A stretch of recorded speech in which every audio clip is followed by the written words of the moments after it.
Hi everyone. आज हम बात करने वाले हैं कि बजट 2024 में क्या-क्या एक्सपेक्टेशंस हो सकती हैं। और सबसे पहले अगर देखा जाए तो जो है इलेक्शन ओवर हो और गवर्नमेंट फॉर्मेशन भी हो चुकी है। अब जो नेक्स्ट बिग इवेंट जो बचा हुआ है वो है बजट, ठीक है? इस साल में जो बजट आने वाला है वो मोस्ट प्रोबेबली जुलाई के 3rd वीक में आ सकता है, ठीक है? तो इसमें एक न्यूज़ मैंने आप देख सकते हैं कि कंज्यूमर ड्यूरेबल्स कंपनीज़ होप कर रही हैं कि मतलब हायर इंफ्रास्ट्रक्चर स्पेंड होगा। उससे क्या होता है कि लोगों की डिस्पोजेबल इनकम बढ़ेगी। उससे कंजप्शन जो है वो बूस्ट होगा और जब कंजप्शन बूस्ट होगा तो लोग कंज्यूमर ड्यूरेबल्स को खरीदने जाएँगे। जैसे सपोज़ करके मानिए कि कोई पर्सन अगर 10,000 रुपीज़ अर्न करता है, अगर उसकी डिस्पोजेबल इनकम 15,000 20,000 हुई, तो सबसे पहले वो क्या खरीदेगा? तो वो अपने घर में खरीदेगा fridge, washing machine, TV, motorcycle. तो ये सब क्या होगा कंज्यूमर ड्यूरेबल्स में आ गया। तो इनका कंजप्शन बढ़ने के चांसेस इंक्रीज़ हो सकते हैं आने वाले टाइम में, है ना? ऐसा बजट का एक्सपेक्टेशन है कि अगर इन पे फ़ोकस किया गया इनकम की बूस्ट पे तो कंज़्यूमर ड्यूरेबल्स कंपनी को फ़ायदा हो सकता है। सेकंड आप एक और न्यूज़ देखिए, कंज़्यूमर ड्यूरेबल्स का जो लोन है मेट्रो सिटीज़ में वो 4 टाइम्स हो गया। Okay, and you can look at here data, then it was 6,616 crore in March 2021 और जो कि बाद में जाके 25,654 करोड़ रुपीज़ हो गया इन मार्च 2024 में। And how much growth it was 323%। And अगर आप देखेंगे तो रूरल एरियाज में कितनी ग्रोथ थी 55%। एंड सेमी अर्बन एरियाज में थी 84% और अर्बन एरियाज में थी 124%। तो देखो रूरल एरियाज में अगर इनकम बढ़ती भी है, पहली बात तो इनकम थोड़ा सा स्लो बढ़ती है और बढ़ती भी है तो रूरल एरियाज में लोग कंज्यूमर ड्यूरेबल्स लेट खरीदते हैं, पहले दे स्टार्ट डिपॉजिटिंग सेविंग्स करना इन सब चीज़ों में स्टार्ट करते हैं, ठीक है? जबकि अर्बन एरियाज़ में फैक्टर डिफरेंट है ना, अर्बन एरियाज़ में पहले लोग अपनी जो लिविंग स्टैंडर्ड ऑफ लिविंग है उसको इंक्रीज़ करते हैं तेज़ी में और जैसे ही उन पे पैसे आते हैं तो मोटरसाइकिल, फ्रिज, टीवी ये सब तो खरीदते हैं। इसलिए 124% ग्रोथ भी देखी जा सकती है।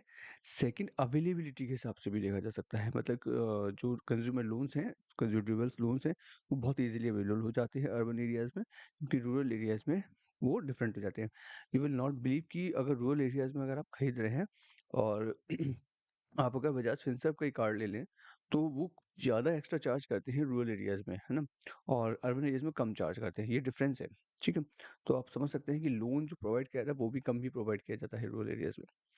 तो आइए ये तो हमारा ऑब्ज़र्वेशन था कि कंज़्यूमर ड्यूरेबल्स कंपनीज़ को फ़ायदा हो सकता है, ये एक्सपेक्टेशन है, ठीक है? लेकिन कंज्यूमर ड्यूरेबल्स के साथ एक प्रॉब्लम है कि जो कंज्यूमर ड्यूरेबल्स की कंपनियां हैं, सपोज वो इन्वेंट्री बना के रखती हैं। अभी किसी को वॉशिंग मशीन चाहिए तो वॉशिंग मशीन तो पहले से बनी हुई है, रेफ्रिजरेटर पहले से बने हुए हैं, इन्वेंट्री पड़े हुए हैं। अगर बिक नहीं रहे हैं तो उनको बहुत हैवी लॉस होने लगता है। लेकिन जो इन कंज्यूमर ड्यूरेबल्स लोन्स देती हैं, फाइनेंस करती हैं इनको, उनको बहुत प्रॉफिट होता है। क्योंकि उनको प्रॉफिट बहुत सॉरी उनको इतना लॉस नहीं होता है, क्योंकि मान लीजिए अगर वो लोन नहीं भी दे रही है तो उनके पास जो पैसे हैं, ठीक है? अगर वो लोन नहीं दे पा रही हैं, they will park their money into some bank, some insurance sector, किसी भी एरिया में वो पार्क कर सकते हैं और वहाँ से उनको 7, 8, 9% का रिटर्न आराम से बन जाता है। तो वो लॉस में तो नहीं जा रहे हैं, लेकिन जो कंज्यूमर ड्यूरेबल्स की कंपनी है, वो समटाइम्स उनको बहुत ज़्यादा प्रॉब्लम फेस करनी पड़ जाती है। इसलिए इट्स बेटर कि हम कंज्यूमर ड्यूरेबल्स की कंपनी को देखने की बजाय उन फाइनेंस कंपनी पे जाए जो कंज्यूमर ड्यूरेबल्स के लोन को प्रोवाइड करती है, क्योंकि हम देख सकते हैं कि लोन्स की जो रेट थी वो भी कितनी तेजी में बढ़ी है ना? तो आइए इसी के साथ शुरुआत करते हैं कुछ शेयर्स की। तो सबसे पहला शेयर मैं बोलूँगा बजाज फिनसर्व। मैं अभी डिस्कशन भी किया था कि अगर आप किसी भी रिटेल आउटलेट में जाते हैं, ठीक है? आप अगर किसी बड़े-बड़े में गए, विजय सेल्स हो गया, ठीक है?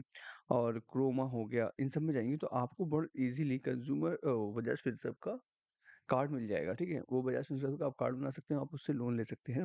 ये Bajaj Finserv basically consumer durables में भी डील करती है। बाकी बहुत सारे सेक्टर्स हैं इसमें डील करने की, ये एक तरीके से होल्डिंग कंपनी है ना? जो बजाज की फाइनेंशियल सर्विसेज़ वगैरह, जैसे इंश्योरेंस है बजाज एलियंस का, उसमें भी इसकी होल्डिंग है, ठीक है? लेकिन इसका एक काम ये भी है कि कंज्यूमर ड्यूरेबल्स के लोन भी प्रोवाइड करता है। अब अगर हम इसकी बुक वैल्यू देखें, ₹378 है और 3 साल का रिटर्न 8%, 5 साल का 13% और 1 साल का 5, बहुत ज़्यादा रिटर्न तो इसने नहीं दिया है। लेकिन ये बीच में ये स्प्लिट हुआ है ये शेयर। एक टाइम पे ये शेयर ₹4000 हुआ करता था 2019-20 के अराउंड, फिर ये 8000 के अराउंड भी गया, डबल भी हुआ था। तो हम यहाँ से देख सकते हैं इसका 1 ईयर का चार्ट। तो ये है इसके 1500 की रेंज में ही ये चल रहा है पिछले 1 साल से, ठीक है? तो अभी तो महँगा नहीं है ये शेयर। सेकंड इसके क्वार्टरली रिज़ल्ट देखें तो बेटर हैं, कोई प्रॉब्लम नहीं दिखती है एंड ईयरली रिज़ल्ट देखें तो ये भी ठीक है, ठीक है? हम देखते हैं अब शेयर होल्डिंग पैटर्न। तो शेयर होल्डिंग पैटर्न एफआईआई का एक कांस्टेंट बना हुआ है और डीआईआई का भी कांस्टेंट है लगभग एंड पब्लिक भी कांस्टेंट है एंड प्रोमोटर्स भी कांस्टेंट है। तो एक स्टेबल शेयर होल्डिंग पैटर्न भी है और शेयर का जो प्राइस है वो भी बहुत ज़्यादा ऊपर नीचे मतलब डिफरेंस 1 साल में नहीं दिखा है। सेकंड हम जो शेयर की बात करते हैं वो है जियो फाइनेंशियल सर्विसेज। तो ये एक बहुत इंटरेस्टिंग शेयर है बिकॉज़ अभी इसने कई सारे ऑपरेशंस स्टार्ट नहीं किए हैं ना और इसके पास बहुत सारा स्कोप है अपनी फाइनेंशियल सर्विसेज को एक्सपेंड करने का। और जो कंज्यूमर ड्यूरेबल्स हैं रिलायंस डिजिटल की ऑलरेडी प्रेजेंस मार्केट में है, ठीक है? तो उसके through they can very easily convert that into that arm of financing the consumer durables loans, ठीक है? तो यू कैन सी इट अगर हम इसका 21 अगस्त के अराउंड ये आया था। At that time it was 230 के अराउंड था, अभी भी 330 हुआ है। ठीक है, बहुत ज़्यादा चेंज तो अभी इतना नहीं दिखा है इसमें एंड लेकिन 6 मंथ के अंदर ही 52% का रिटर्न दे चुका है। हमने पहले भी इस शेयर को अपने वीडियोज़ में डिस्कशन किया था इसका and you can see at the market cap अभी आप मार्केट कैप देख सकते हैं जब इसने अपने ऑपरेशंस पूरी फुली ऑपरेशनलाइज़ भी नहीं किए हैं, तभी इसका मार्केट कैप देखिए आप 2,29,290 रुपीज़। तो इसके पास बहुत स्कोप है और इनॉर्मस मनी है इसके पास जियो फाइनेंशियल सर्विसेज़ के पास, तो बहुत ज़्यादा चांस है कि फ्यूचर में काफ़ी अच्छा रिटर्न प्रोवाइड करे। हम इसके क्वार्टरली रिजल्ट्स भी देखें तो अभी कुछ ज़्यादा रिजल्ट्स क्वार्टरली में हमें देखने को मिलते नहीं हैं, 3-4 ही रिजल्ट्स हैं, तो वो लोग ठीक हैं। और ईयर ऑन ईयर बेसिस पे तो अभी 2 ही साल का रिजल्ट आया है, तो दैट्स नॉट उसको भी एनालाइज़ नहीं किया जा सकता। हाँ, हम शेयर होल्डिंग पैटर्न को देखें तो एफआईआई का इन्वेस्टमेंट बना हुआ है और डीआईआई का इन्वेस्टमेंट भी इसमें बना हुआ है एंड पब्लिक भी 20% के अराउंड आ गई है और प्रोमोटर्स भी 47% है। तो ये काफ़ी अच्छा स्कोप हो सकता है जियो फाइनेंशियल सर्विसेज में डाउन द लाइन आगे जाके काफ़ी अच्छा रिटर्न ये दे सकता है। फिर हम बात करते हैं एसबीआई कार्ड्स की। देखिए एसबीआई कार्ड्स की हम पहले भी बात की थी और एसबीआई कार्ड का अगर आप इस समय चार्ट देखेंगे, तो आप 3 साल का चार्ट देखिए, 3 साल पहले ये 1100 के आसपास चल रहा था और आज 700 के रुपीज़ पे है। तो ये मतलब एक चीज़ से देखा जाए तो शेयर का प्राइस तो बहुत रीज़नेबल है, लेने की सिचुएशन में है और जो कार्ड इंडस्ट्री है इंडिया में, क्रेडिट कार्ड इंडस्ट्री, वो आने वाले टाइम में बढ़ेगी ही क्योंकि जैसे-जैसे यूएस में जिस तरीके से कार्ड का अडॉप्शन हो चुका है, सिमिलर वे में इंडिया में भी कार्ड का अडॉप्शन होगा क्योंकि we are following the US market और नियरली नियरली लगभग वो सेम चीज़ें आप पिछले 10-20 सालों में देखेंगे, वो सारी इंडस्ट्री जो यूएस में थ्राइव कर रही हैं, वो इंडिया में भी स्टार्ट कर चुके हैं थ्राइव करना लाइक एविएशन इंडस्ट्री हो गई, ठीक है? क्रेडिट कार्ड इंडस्ट्री भी आगे बढ़ जाएगी, रियल एस्टेट इंडस्ट्री भी वहाँ बहुत बूम करी थी, 2008 के क्राइसिस आ गया था, अदरवाइज़ उससे पहले बहुत बूम करी थी, तो इंडिया में भी बूम कर रही है। तो इस तरीके से जो-जो इंडस्ट्री यूएस में थ्राइव कर रही है, वो यहाँ भी बहुत पॉसिबिलिटी है कि वो आगे जाके काफ़ी अच्छा परफ़ॉर्म करें। अब हम क्वार्टरली रिजल्ट्स देख लें तो कोई प्रॉब्लम नहीं दिखती है इससे क्वार्टरली रिजल्ट में ठीक-ठाक रिटर्न है और रिजल्ट है सॉरी एंड अगर ईयरली रिटर्न की बात करें तो वो भी बहुत अच्छे हैं। इस बार देख सकते हैं आप 2408 करोड़ रुपीज़ का प्रॉफिट है जो कि बहुत अच्छा है एंड शेयर होल्डिंग पैटर्न की हम बात करें तो एफआईआई ने अपना शेयर थोड़ा-सा कम किया है अगर 21 से अभी तक चल रहा देखें हम 3 साल के डाउन द लाइन 8.5% आ गया है। लेकिन डीआईएस रेगुलरली अपना शेयर होल्डिंग बढ़ा रहे हैं। बल्कि पब्लिक का डाउन हुआ है।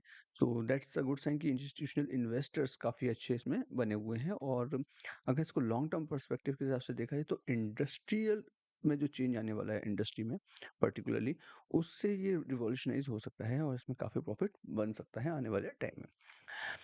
एल&टी फाइनेंस फिर हम देखते हैं Larsen and turbo finance basically Larsen and turbo की सब्सिडरी कंपनी है और इसका ज़्यादातर काम एग्रीकल्चर एरियाज में सॉरी रूरल एरियाज में है ना और एग्रीकल्चर जो इक्विपमेंट्स हैं एग्रीकल्चर थिंग्स हैं उनको फाइनेंस करने में यहाँ पे इसका एरिया ज़्यादा है। ठीक है, आप देखेंगे बुक वैल्यू से बहुत महंगा शेयर भी नहीं है, 94 रुपीज़ बुक वैल्यू है और 186 रुपीज़ का चल रहा है। हम पहले भी इसकी चर्चा कर चुके हैं, उससे समय से काफ़ी ज़्यादा रिटर्न ये दे चुका है एंड आप इसके हम इसके चार्ट को देखें तो ये 130 रुपीज़ है। बहुत स्मूथली इसका चार्ट देखिए आप इतना स्मूथली बढ़ता रहा और 130 के अराउंड था, धीमे-धीमे चढ़ता हुआ 170 गया तो बीच में डिप आया और फिर 170 अब क्रॉस कर दो 180 को भी क्रॉस कर गया। एंड हम इसके क्वार्टरली रिजल्ट्स देखें, कोई क्वार्टरली रिजल्ट में प्रॉब्लम हमें दिखाई नहीं देती है एंड अगर हम ईयरली रिजल्ट्स देखें तो ईयरली रिजल्ट्स भी इसके काफ़ी बेटर है। एंड हम शेयर होल्डिंग पैटर्न को अगर ऑब्जर्व करें तो देखिए एफआईआई ने अपना शेयर होल्डिंग पैटर्न थोड़ा सा इंक्रीज किया है 2-3% का, और डीआईआई ने भी 2% का इंक्रीज किया है। जबकि जो पब्लिक है, they have reduce their share from 21% से, आप 21 में देखेंगे 21 से 14% आ चुका है। और प्रमोटर्स ने भी अपना शेयर इंक्रीज किया है 63 से 65, मतलब 2% उन्होंने भी इंक्रीज किया है, लगभग लगभग 2 से ज़्यादा ही किया है। तो दैट्स अ गुड साइन कि प्रमोटर्स ने भी अपना साइन अपना इंक्रीज किया इन्वेस्टमेंट, टीआई ने भी किया है, एफआई ने किया और पब्लिक ने कम किया। That's a very good sign कि इंस्टीट्यूशनल इन्वेस्टर्स का इन्वेस्टमेंट इतना ज़्यादा अमाउंट में है। ओके, तो फिर नेक्स्ट कंपनी देखते हैं, that is a 5 star business finance limited. देखिए ये कंपनी बहुत इसका बिजनेस मॉडल आप ऑब्जर्व करिए, बहुत यूनिक बिजनेस मॉडल है। आप इसके टारगेट कस्टमर्स देखिए, इसके क्या है, अर्बन, सेमी अर्बन और रूरल मार्केट में। They are not okay, and they are what they are doing, they are typically giving loans to those persons who are everyday cash and carry business जो है ना, उस तरीके से ये earn करते हैं। एंड किसको देते हैं, जिन हाउस होल्ड्स की जो कैश फ्लो है, इन्हें वो 25 से 40,000 के पर मंथ के बीच में है। एंड कोलेट्रल देते हैं, that is nearly 10 lakh rupees का, अगर कोई उनके पास लैंड है, बिल्डिंग है, वो उनको कोलेट्रल के तौर पर रखनी पड़ती है और उनको तब पैसे देते हैं। एंड फैमिली को एप्लीकेंट बनाते हैं लोन में।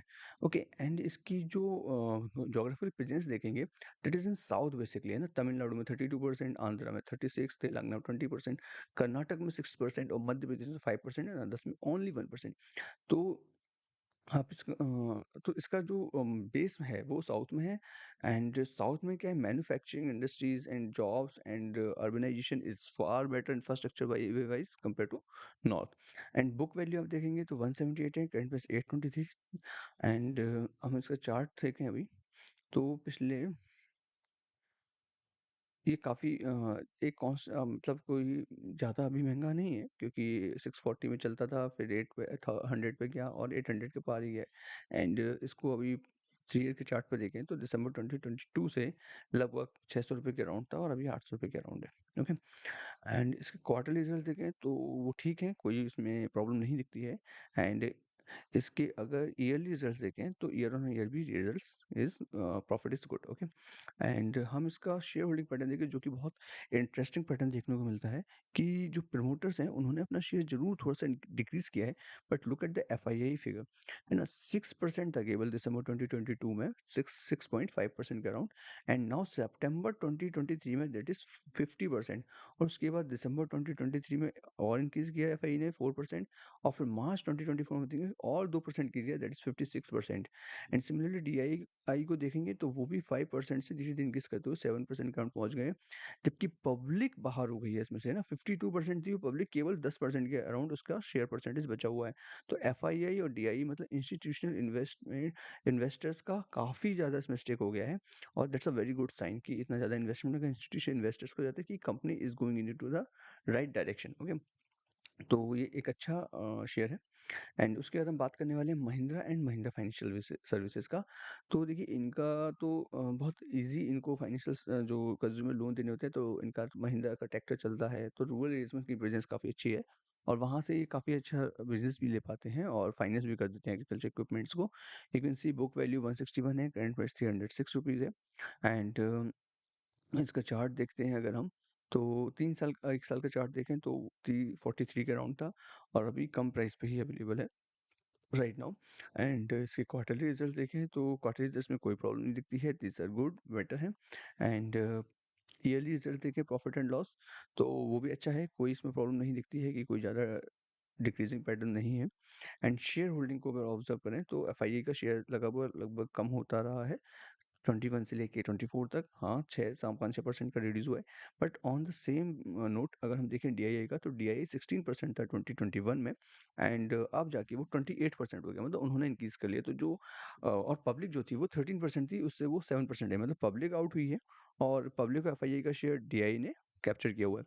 तो दैट्स अ गुड साइन कि जो इंस्टीट्यूशनल इन्वेस्टर्स है उन्होंने अपना इन्वेस्टमेंट इसमें काफ़ी इंक्रीज किया हो, काफ़ी ज़्यादा इन्वेस्टमेंट इंस्टीट्यूशनल इन्वेस्टर्स का है। तो गाइज़ ये आज के शेयर्स की लिस्ट थी जो हमने आज डिस्कस की। और अगर आपको मेरा वीडियो या मेरी एनालिसिस पसंद आ रही है तो प्लीज़ चैनल को लाइक, सब्सक्राइब एंड कमेंट ज़रूर कीजिए। And thank you very much.